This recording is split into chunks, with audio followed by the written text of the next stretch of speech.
Le signe du Fils de l'homme apparaîtra dans le ciel. Alors, tous les peuples de la terre se lamenteront, ils verront le Fils de l'homme arriver sur les nuages du ciel avec beaucoup de puissance et de gloire. Évangile de Matthieu, chapitre 24, verset 30. Je vous le déclare, à vous tous qui êtes ici. À partir de maintenant, vous verrez le Fils de l'homme siégeant à la droite du Dieu Tout-Puissant. Et un jour vous le verrez revenir en gloire sur les nuées du ciel. Évangile de Matthieu, chapitre 26, verset 64.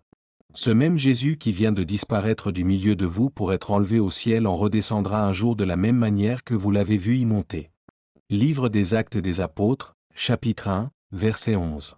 Mais Étienne, rempli du Saint-Esprit, leva les yeux au ciel et vit apparaître Dieu dans sa gloire, et Jésus debout à sa droite.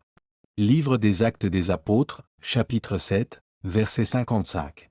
Nous qui serons restés en vie à ce moment-là, nous serons enlevés ensemble avec ceux qui s'étaient endormis dans les nuées pour rencontrer le Seigneur dans les airs.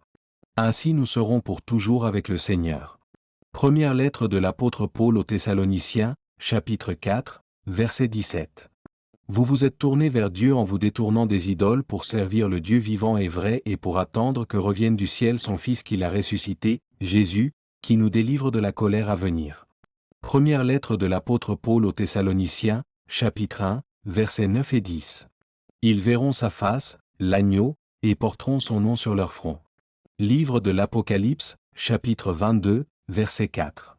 Celui qui méprise le Fils de Dieu méritera une punition encore plus dure, n'est-ce pas? En effet, celui-là ne respecte pas le sang de l'alliance qu'il a libéré du péché. Il insulte l'Esprit Saint qui nous fait connaître la bonté de Dieu.